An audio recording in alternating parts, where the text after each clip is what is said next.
welcome back after our short intermission. So I'm very pleased to introduce another panel of my colleagues from Texas Tech, and this one focusing on literature in a lot of really interesting ways. So first on my immediate right, is Apryl Lewis.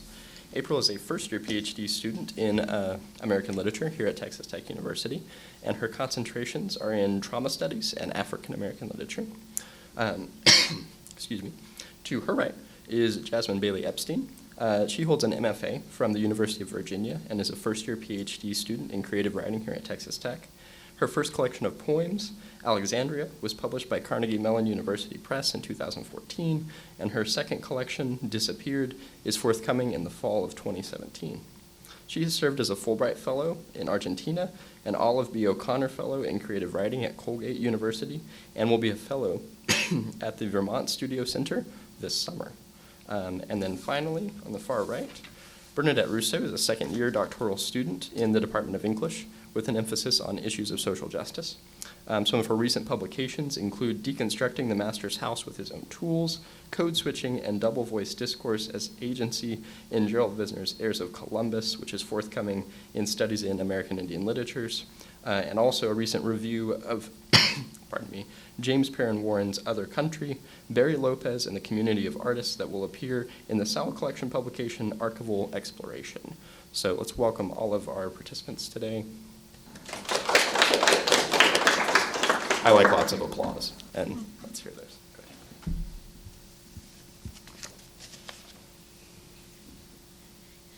Good morning, everyone. My presentation today is on healing and the ecosystem in Gloria Naylor's Mama Day. Gloria Naylor's 1988 novel Mama Day focuses on tragic star-crossed lovers Coco Day and George Andrews.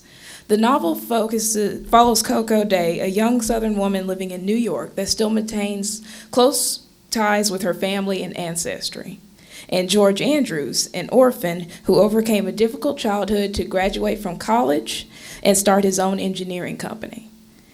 They meet when George interviews Coco for a job at his company, and though she does not get the job, they remain in touch, begin dating, and quickly marry. After several years, George accompanies Coco on her visit to see her grandmother and her great-aunt Mama Day in Willow Springs, an island that embodies the supernatural. While in Willow Springs, Coco falls ill from a hex put on her by one of the island's inhabitants, and it is up to George to place his trust in Mama Day and in the mysticism of the island in order to save Coco. The story, while also taking place in New York, is set on a fictional sea island called Willow Springs, where its inhabitants still practice herbal medicine and honor the ancestors that came as slaves.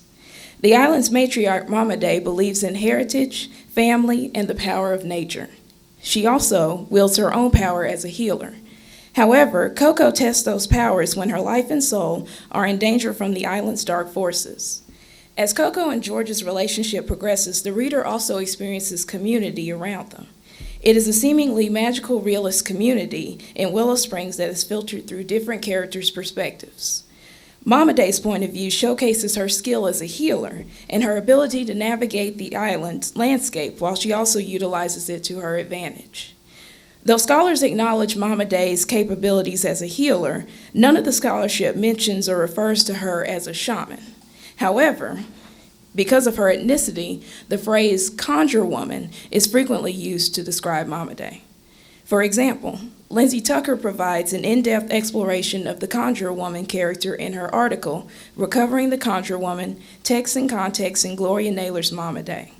She identifies Mama Day as a conjurer figure and argues that conjure addresses the undervaluation of African medicinal practices and belief systems. In addition, Tucker provides a revised take on the conjure woman in literature that is more positive and less confined to folklore. While I understand the desire to move away from negative connotations of the conjure figure, I would not go so far as to refer to Mama Day simply as a conjure woman. Rather, she is both a conjure woman and a shaman, though the title of shaman is more fitting to Mama Day's role in the novel because it places her in wider anthropological company with universal healers. Shamans use their power only to help others, while conjurers and curanderos may or may not seek only their own gain, like the magicians and sorcerers who do the command of others for money. To develop my argument of regarding Mama Day as a shaman, I utilized Grimm's The Shaman, Patterns of Siberian and Ojibwe Healing, Dagestani's The Shaman, Light and Dark, and Harner's 7 Figures of a Shaman in Hallucinogens and Shamanism as the framework for this paper. In addition to furthering my argument, I will provide an eco-critical examination of the novel, specifically of 2 artifacts that appear before the prologue. The artifacts include a map of mythical Willow Springs and the bill of sale for a slave woman named Sapphira to Bascom Wade. Both artifacts are relevant in establishing Mama Day's shamanistic qualities.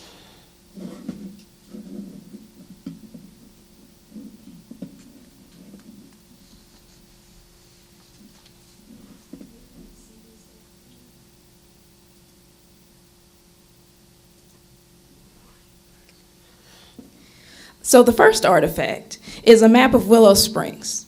This map shows that Willow Springs is actually a standalone island that, according to the narrator, ain't in no state. It is located where all 49 square miles curves like a bow, stretching toward Georgia on the south end and South Carolina on the north. On maps of coastal Georgia, the sea island reside with their uplands, wetlands, marshes, and combinations of wild birds and small mammals such as green herons, minks, raccoons, purple marsh, and fiddler crabs. Since the 1700s, maritime forests of oaks, magnolias, and pines attracted Native Americans, as well as Spanish, French, and British residents, and possibly American slave owners. In between the state boundaries is a wooden bridge that connects the island to the mainland. This bridge acts as Willow Springs' connection not only to the United States, but also to a reality that does not always translate to the island's inhabitants. However, neither Georgia nor South Carolina can claim Willow Springs, though the citizens do pay taxes and evade developers' efforts to build on the island. Furthermore, the island is mythic in that it is a place of almost complete political, cultural, and economic autonomy. Naylor's inspiration for Willow Springs stems from the Sea Islands, which again are off the coast of South Carolina and Georgia. Courtney Thorson states that Naylor chose the Sea Islands because it is rich with African inheritances, suggestive of the Caribbean and the part of the United States geographically closest to Africa, and that Willow Springs presents a portable southern homeland for people of African descent. In addition to the island's historical and cultural context, Willow Springs also aids Mama Day's shamanistic approaches through the use of herbs and other flora that grow on the island. In the novel's prologue, the narrator explains how Willow Springs came to be. Sapphira Wade, the slave woman sold to Bascom Wade in 1819, allegedly convinced him to deed all his slaves every inch of land in Willow Springs. Her successful persuasion leads to the second artifact, the bill of sale for Sapphira to Bascom Wade. Sapphira is described as a true conjure woman who could walk through a lightning storm without being touched, grab a bolt of lightning in the palm of her hand, use the heat of lightning to start the kindling going under her medicine pot, and as a woman who turned the moon into slave, the stars into a swaddling cloth, and healed the wounds of every creature, be it human or otherwise. Although the reader is privy to this legend, the citizens never mention or use Sapphira's name. Even when Mama Day discovers this bill of sale many years later and tries to decipher the name of the woman, she thinks of every name except Sapphira. While Sapphira is not a main character in the novel, her characteristics can be found in one of the descendants, Mama Day. Just like Sapphira, Mama Day is a healer in tune with nature.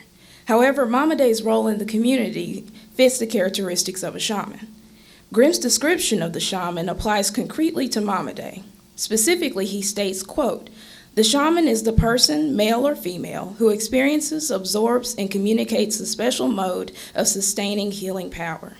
For most tribal peoples, the vital rhythms of the world are manifestations of a mysterious, all-pervasive power presence," end quote. Grimm goes on to explain that the shaman evokes this power to, among other things, sustain human life in its confrontations with the destructive forces of the surrounding world. In the case of Mama Day, she utilizes a healing power to help Willow Springs residents, and she extends this power to her great niece Coco, who lives in New York and is thoroughly immersed in a reality that does not transcend to Willow Springs. Anthropologist Michael Harner defines a shaman using 7 features. 1, makes contact with the spirit world through a trance state. 2, commands one or more spirits. 3, bewitches or heals people with the help of spirits. 4, influences the course of events. 5, identifies or unmasks criminals. 6, communicates with spirits of the dead. And 7, foretells the future. With the exception of the 6th feature, I will describe how Mama Day fulfills the other features. With the first, making contact with the spirit world through trance state, Mama Day's trance state comes in the form of dreams. After Mama Day finds this bill of sale and tries to decipher the name of the woman, she gradually falls asleep, murmuring the names of women, and in her dreams, she finally meets Sapphira. In addition to meeting Sapphira in her dreams, she encounters the spirits of those who died, such as her father and siblings.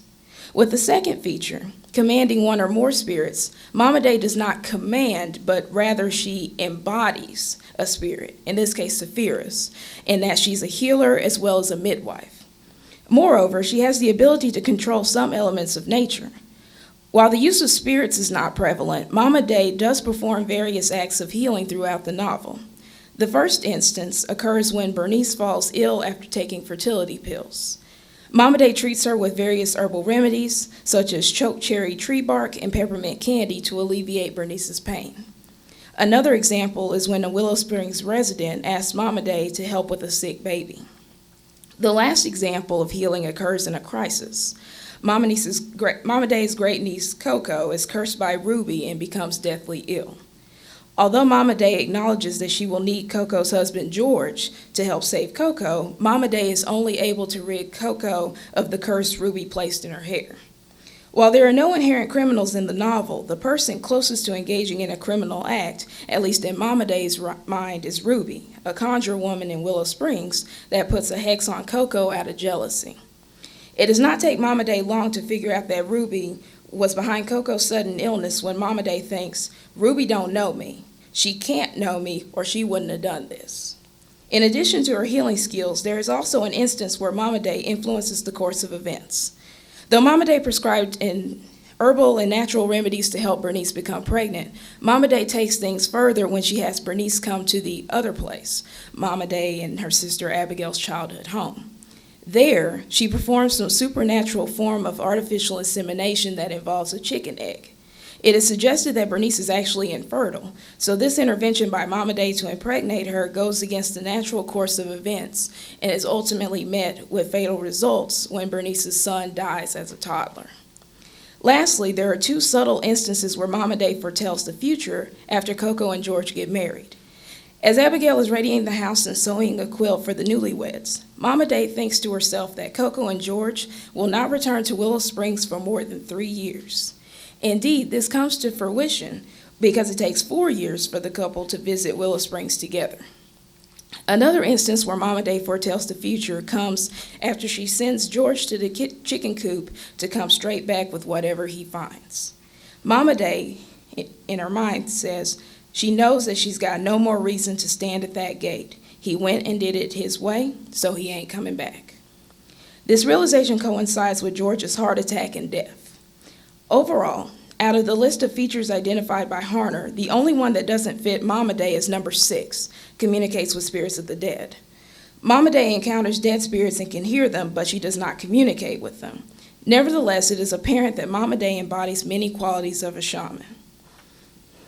The shamanic initiation process involves a step where the individual acquires a power over death. Mama Day does seem to have a power over death in that she has lived for almost a century. However, it is unclear the extent of Mama Day's initiation experience because she already has the shaman powers at the beginning of the novel. Her subsequent flashbacks to her childhood only assert that many people regarded Mama Day as having a gift, hence the nickname Little Mama and later Mama Day. One particular flashback occurs after Dr. Smithfield deposits Mama Day in the woods. As she walks home, she recalls the need to grow up faster after her mother commits suicide. Her father told her that he needed her to help keep the house together. The flashback continues with the following, quote, "Gifted hands," folks said. "Gave to everybody but myself. Caught babies till it was too late to have my own. Saw so much heartbreak. Maybe I never wanted my own. Maybe I never thought about it," end quote. This flashback indicates the extent of personal isolation Mama Day felt because of her shamanistic gifts. Towards the end of the novel, Mama Day stays at the other place in isolation from the community and her sister in the aftermath of Bernice's son's death. When the initiation is complete, he or she experiences a harmony with nature. Mama Day definitely meets this requirement because of the way she navigates the natural landscapes of the island, her use of herbal remedies, and the connection that she has to the chickens on her land. The chicken is an archetype here of mother and child due to the chicken's self-sacrificing, nurturing, protective, and comforting demeanor. The connection to the chickens is confirmed when, upon returning to her trailer home and seeing that George killed the chickens in the coop, she cries. Also, before Mama Day receives the news about Coco's illness, she reflects on the joy she got from any kind of life and knowing how to get under, around, and beside nature to give it a slight push. I'd like to go on ahead and conclude with the following. Naylor's Mama Day, according to a review by Atlanta Journal-Constitution, is a moving tale of love, pride, power, healing, and belief in the unbelievable. And its protagonists are at the mercy of the whimsical, yet seemingly authentic island Willow Springs. In addition to the richness of the island, the artifacts provide another level of richness to the story and its emphasis on the natural and traditional. There is ample understanding of the term shaman, as well as what qualities a shaman tends to evoke. I argue in favor of viewing Mama Day not only as a conjure woman, but also as a shaman. As such, she belongs to a larger anthropological group of healers. She is therefore a member of a global community that sees planet Earth as a living ecosystem. Thank you.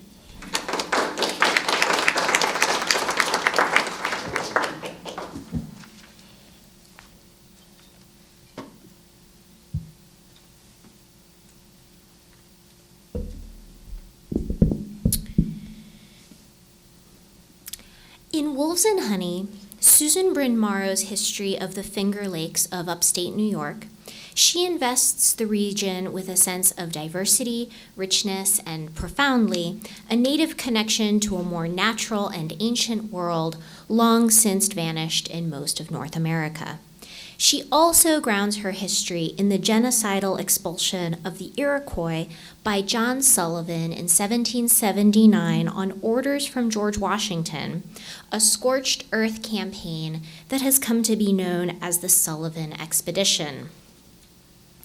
Quote, "Sullivan found not a dense and terrifying forest, but open country with orchards and cultivated fields.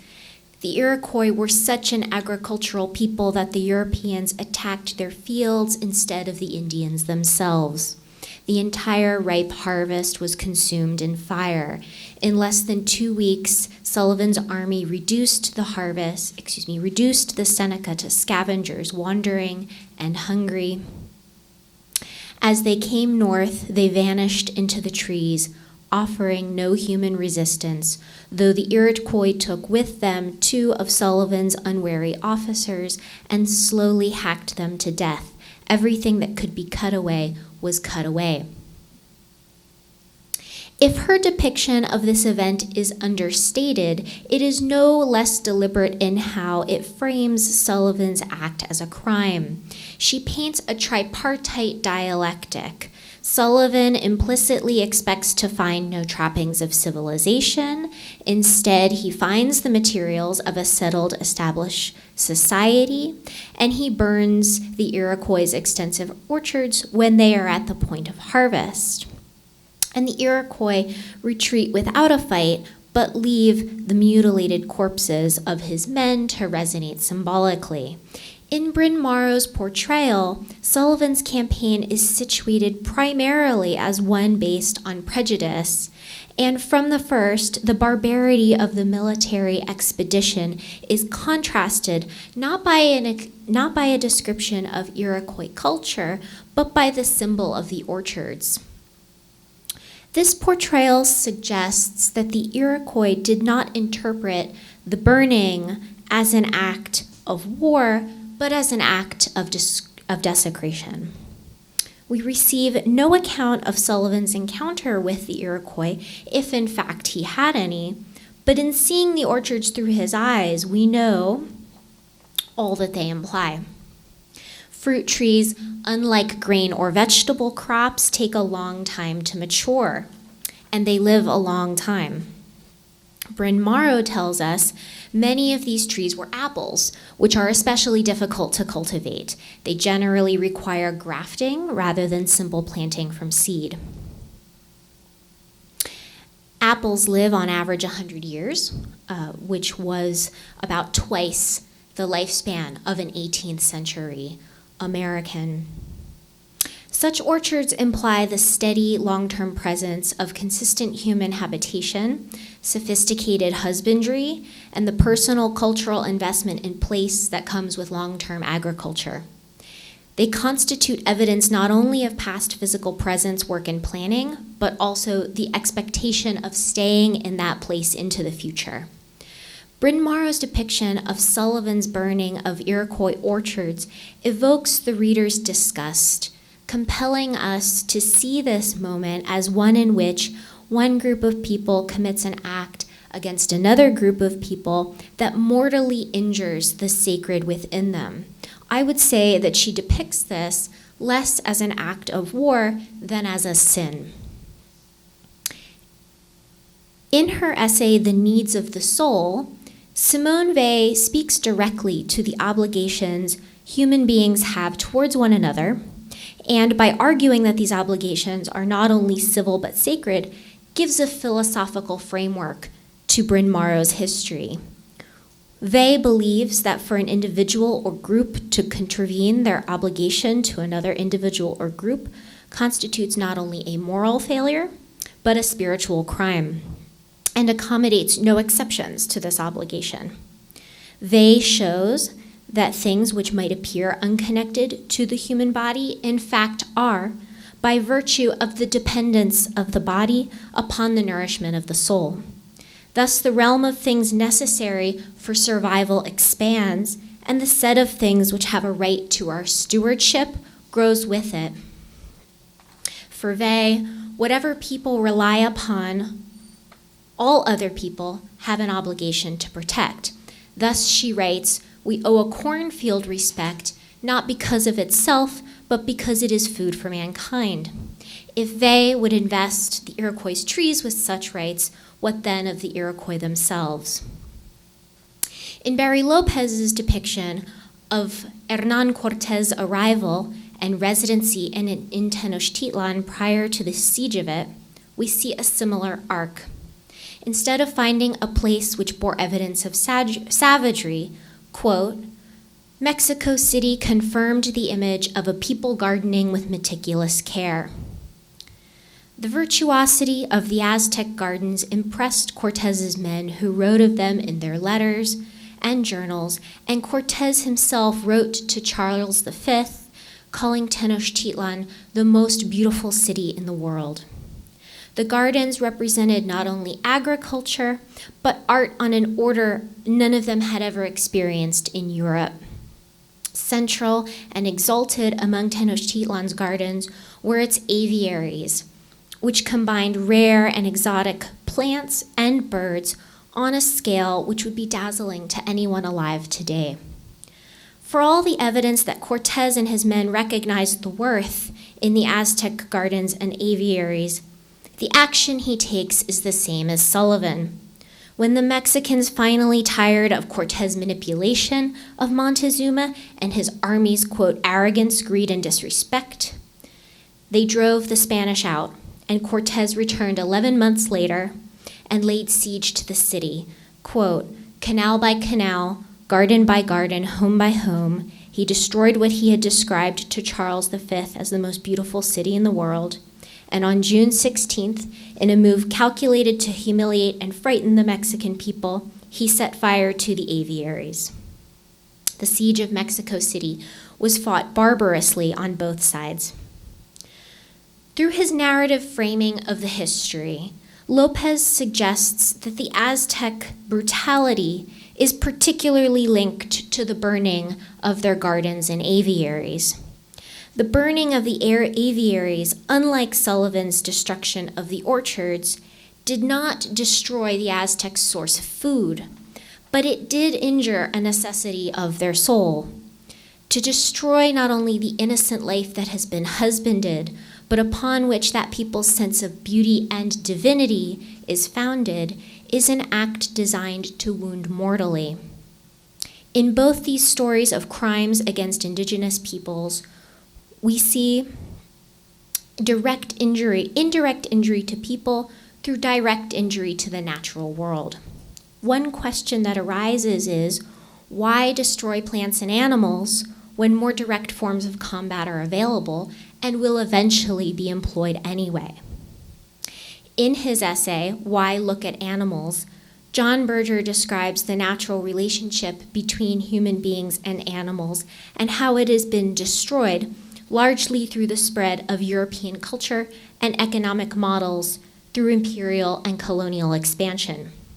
Quote, before this rupture, man depended upon animals for food, work, transport, clothing. Yet to suppose that animals first entered the human imagination as meat or leather or horn is to project a 19th century attitude backwards. Animals first entered the imagination as messengers and promises. Berger's is not the Cartesian view that animals are machines, but neither are they equals. They facilitate man's survival. He argues that this binary, which might seem contradictory, is one of proper symbiosis, and its rupture is the cause of a deep unease endemic to the modern world.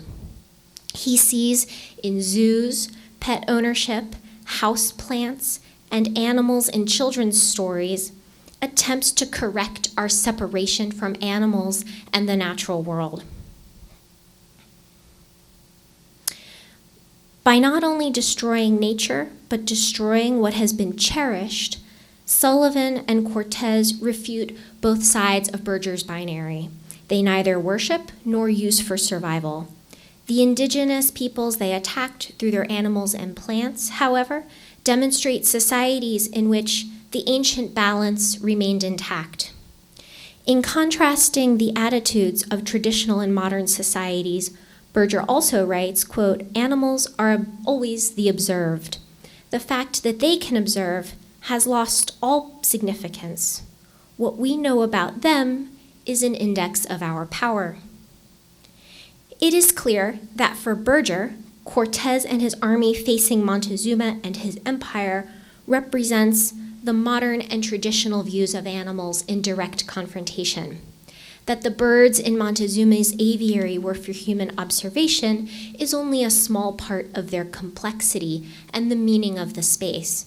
That the aviary burns as an index of Cortez's power is indisputable, but the outsized importance that this act takes on is possible because the Aztec inhabit a world in which animals look back at the people they live alongside of and to whom they will again be called to answer in the afterlife. The stories of Sullivan's burning of the Iroquois orchards and Cortez's burning of the Aztec gardens and aviaries underscores the bankruptcy of the expansion narrative as they have been relatively comfortable for us, its descendants, to accept. Instead of struggles for survival between groups competing over the same parcels of land, European conquest often worked instead as a double-edged attack on traditional attitudes towards nature and against the very souls of the people existing on the desired territory. These conflicts are not worthy of terms like war, which carry implications of rules, boundaries, acceptable tactics, and the value of human life. These stories are neither isolated, nor, as we have seen, are they unengaged by modern philosophy. The story of the United States campaigns against the Comanche in West Texas is another example. Instead of attacking the Comanche directly, U.S. forces captured and destroyed thousands of their horses in an act meant to functionally and spiritually cripple them. They and Berger, writing at different historical moments, nevertheless provide the philosophical structure to understand the nature of such acts as crimes against human survival and sins against what is sacred. It is crucial that we practice this way of looking back and around us, of evaluating the real meaning of environmental victims of human conflicts, if we value our own spiritual and moral integrity. Thank you.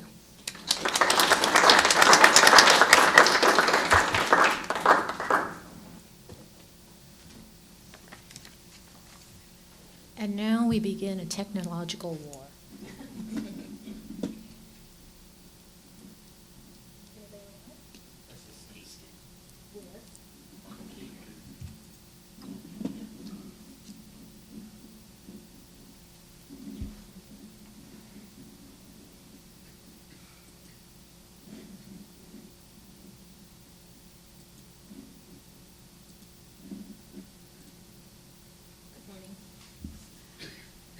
Okay. Before I begin, I would like to note that this presentation is part of a much larger body of work, and there are many facets to that much larger body of work. So if I'm omitting something, you're like, why isn't she speaking about horror? Because it's another part. Within the past 20 years, several indigenous groups have fomented efforts toward a Cree cultural resurgence through various events.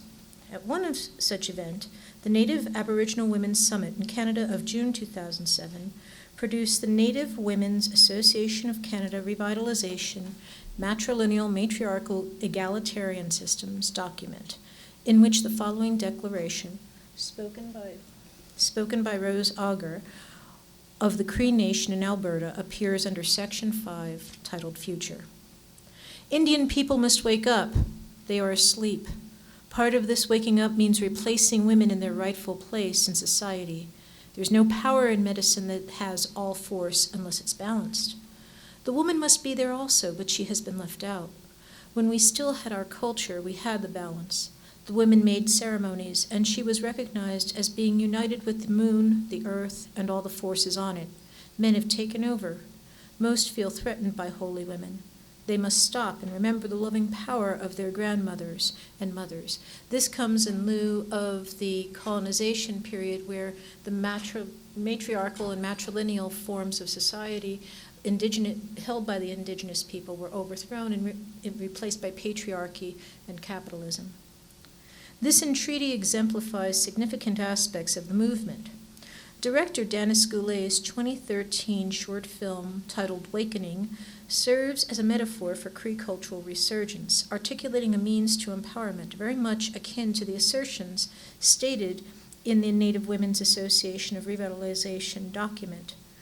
While many have articulated that the short film Wakening expresses Cree cultural resurgence through the awakening of Cree legendary cultural icons to protect the people, stated in a review, for example, by the National Film Institute of Canada, quote, "The awakening of these two characters is a metaphor for Cree cultural resurgence," end quote.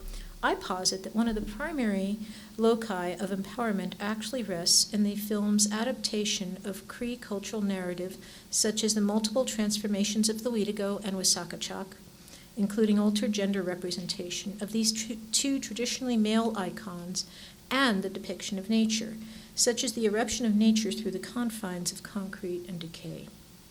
The material history of this film reflects its counter-hegemonic nature, as it has been essentially ignored by the capitally dominant westernized motion picture industry, consisting of Hollywood, a prominent institution of hegemony, and all of the media surrounding it, such as Variety. Though awarded Outstanding Canadian Short at Real World Film Festival 2014, and having received, among other recognition, official selection by the Sundance Film Festival of 2014, Wakening has gone essentially unexplored by the academic community. Furthermore, Sophie Mayer's brief mention, and when I say brief, I mean one sentence in one paragraph of a book, and that book was titled Political Animals, the New Feminist Cinema, and the only other scholarly place I could find any information about Wakening was Salma Monani's article, quote, "Feeling and Healing Eco-Social Catastrophe, the Horrific Slipstream of Dennis Goulet's Wakening." I was unable to find any scholarship regarding this endeavor. So let's begin. Wisakachak and Weedigo are described as rivals in the Cree storytelling tradition. These two figures are known to use trickery as their basic form of combat in dealing with each other. Wisakachak is depicted as an elder brother, trickster, and guardian of the Cree people, and also a shapeshifter. He is frequently associated with healing. On the other hand, Weedigo, one of the most feared beings in the Cree tradition, is the equivalent of a woodland boogeyman, and portrayed as a cannibalistic being with an insatiable appetite.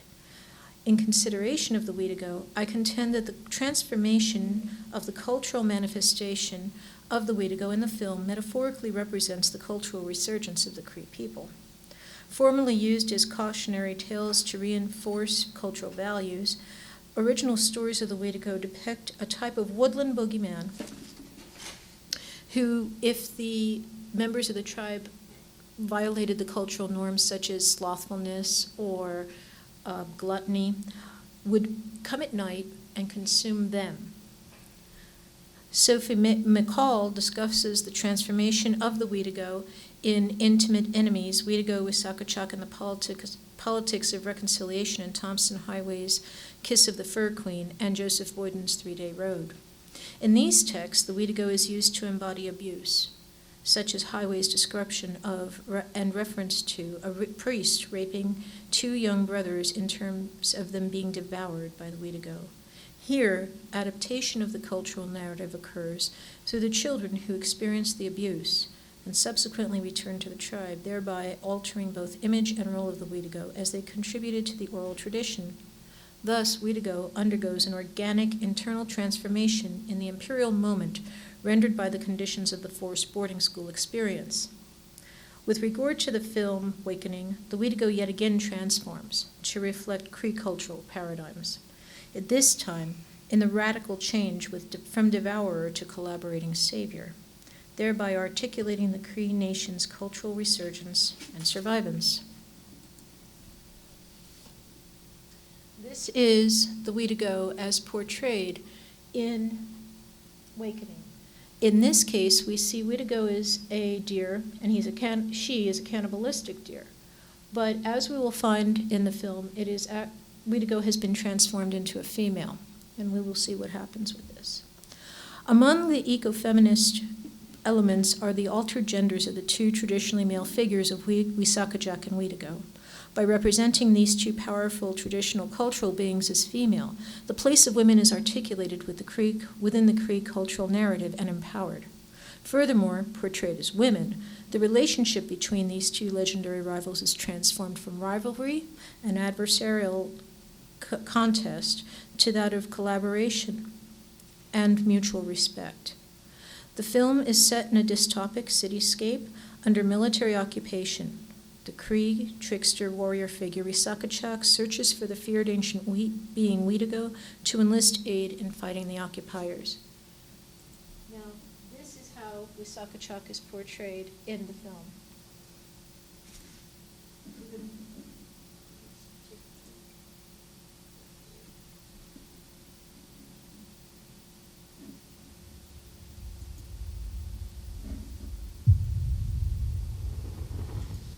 As we watch this, please pay attention to the camera angles and how you feel as a viewer watching this.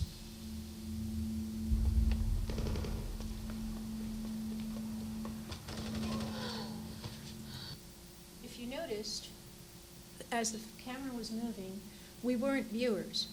We were actually participants. We were running with Wisakachak. As she was running, the camera was running alongside of her. When she stopped and looked back, the camera actually stops and looks back and goes forward.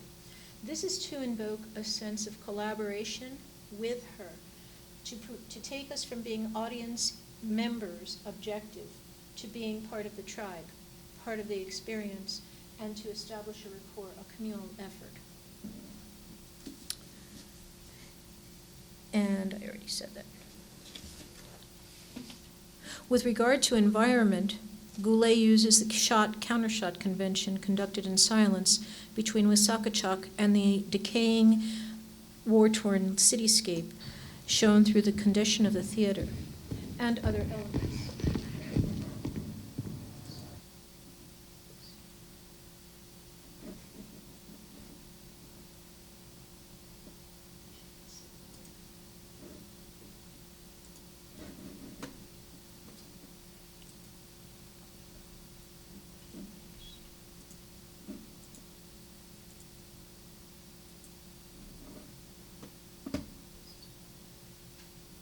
Sorry, guys. Warned you. Okay. In here, we can see that this is Indian land. There are many things that she does, that Goulet does as the director throughout this, to incorporate and reinforce the issues of land and environment as an integral aspect of this cultural resurgence against the occupier. Here, there's you can't really see it, but during the film you can hear it. There's a discussion, a constant blaring over the intercoms regarding the occupier's messages. To go back to the film.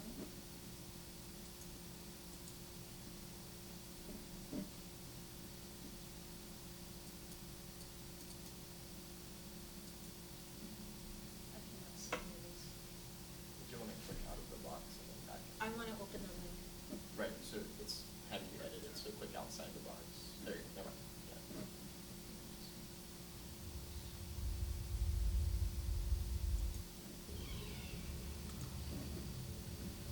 So, I don't know if you can see it, but that's actually a tree, and it's growing inside the theater. Wissahickon has entered the theater looking for a way to go.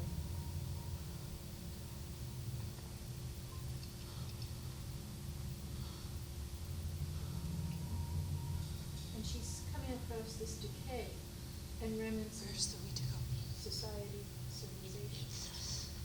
One by one.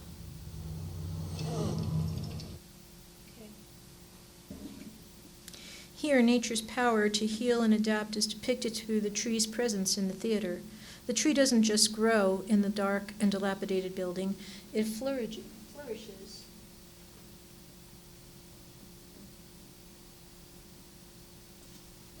It flourishes with a rich environment. So here it is, we're seeing the tree. But here, you can actually see that the lanterns are growing from the limbs. That the tree has actually adapted to its environment and incorporated it and still flourished. If you look at the green, it's absolutely vibrant. Here and here, we're now seeing it's like she's inside of a cave, but it's still inside of the theater. By the in an interview with Dork Shelf, Goulet responds when asked about the Elgin Winter Garden Theater location where this was filmed. And I'm quoting here, "One of the things was when we were researching the history of the Elgin and Winter Garden was that Winter Garden had been left and deserted for many, many years before opening back up. And that was definitely the spark for what this beautiful regal space would look like in a certain part of this dystopian world. Here we see the," end quote, "here we see the environment within the film extends beyond the content of the film into its own material history." So what happens is Goulet actually takes the film world, incorporates the real world, and brings it in a unified position. So if we go back, and we can watch the very end of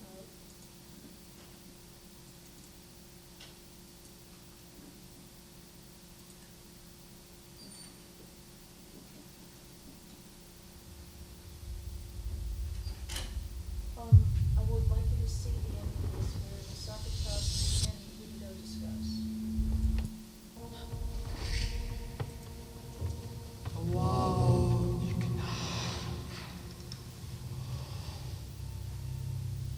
I have journeyed far to see you a week ago.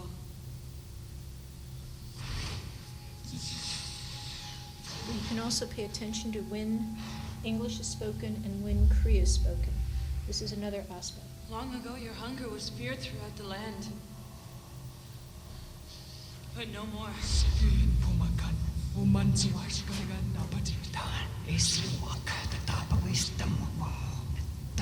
The occupiers, they tricked you to go. This is no palace. This is your prison.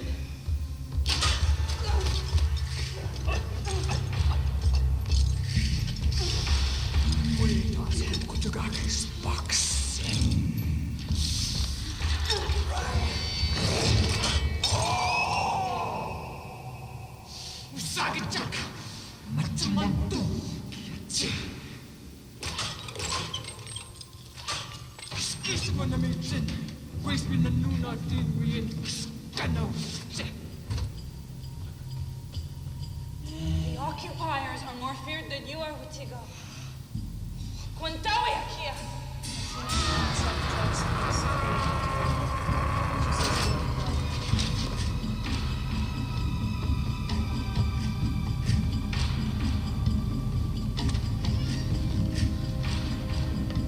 As Misaka emerges from the theater, she's seeing one of the men she released from the theater before, about to be executed by the Apryl.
Okay, that hint of smile at the end is indicative. They could have killed each other at that point when they face each other, and both choose not to fight any longer, but to collaborate.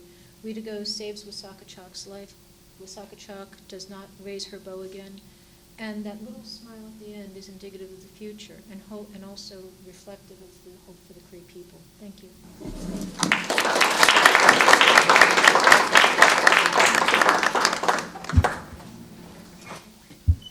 So we have time for maybe just a couple of questions.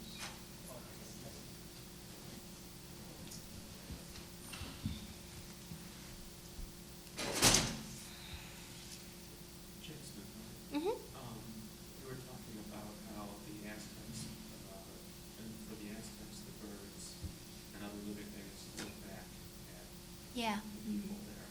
And I was wondering if the destruction of the aviaries was a kind of iconoclasm by Cortez, that if these were sacred animals and they were representations of divinity, were they destroyed for that purpose? Yes. Yes, and I didn't go into much detail about that, but that's an excellent metaphor for it, because birds are sacred, and they're one of the central sacred animals in Aztec religion. And I mean, Aztec, like Iroquois, is an imperial term to begin with, right? So we're talking about multiple traditions, but in all of these Mesoamerican traditions, birds are considered divine, and they are considered shift animals. When shamans shift from human to divine, they often take the form of a bird. So, yes, you're quite right. Yeah, Quetzalcoatl, and yeah. So you're absolutely right. These birds, and we can speculate, why birds, why jaguars, but they are obviously aesthetic creatures. They're so beautiful to human beings. And that's a part of why they are husbanded and revered, but they are also divine creatures. Yeah, thank you. I'm going to make a historical comparison. Yeah. You mentioned Sullivan's. Mm-hmm. Well, the reason why for that, because the year before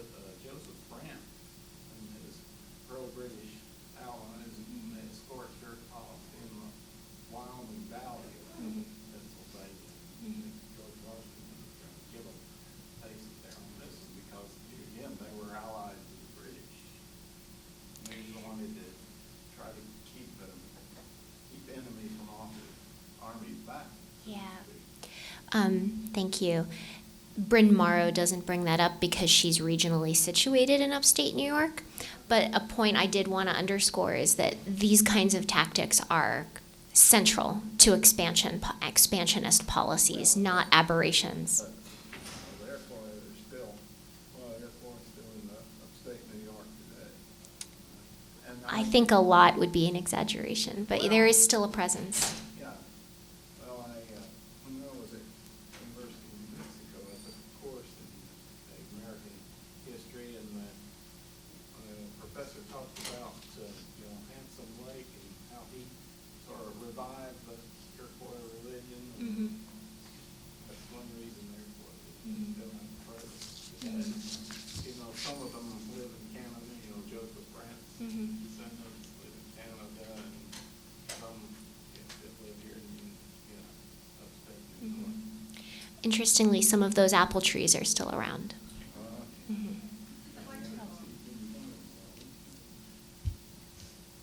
Just briefly, thank you all for your presentations. For Jasmine, I read these things that you read, but I never put them together as Lee did, so thank you for that. And for Bernadette and Apryl, giving me things to look at, a film that I wasn't aware of, and a novelist that I have not read extensively, so those were learning experiences for us in the audience. I think there's one more question, then we'll break. Also for Jasmine, I thought it was really interesting the idea of apples in particular. As we know from living in upstate New York, 50 years after this, upstate New York became the center for all apple and cider production in the United States. And I was wondering about those apple trees, how many of those actually were able to be then appropriated as food and liquor production for white people later, and to what degree they were just replaced with new, maybe European versions of the exact same crop. Yeah, I mean, these stories, especially the story about the Comanche's horses, I mean, we're talking about gratuitous destruction of things people need and value, right?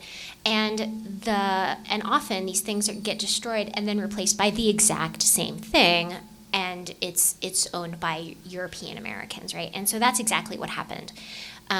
Burning live fruit trees is not easy, and it wasn't very successful. A lot of the trees survived in these mutilated forms. The land was eventually purchased by a private owner and was raised for fruit. And it is some of those same trees that are still around today, even though the area is just owned, I think, by the government and not really cultivated particularly.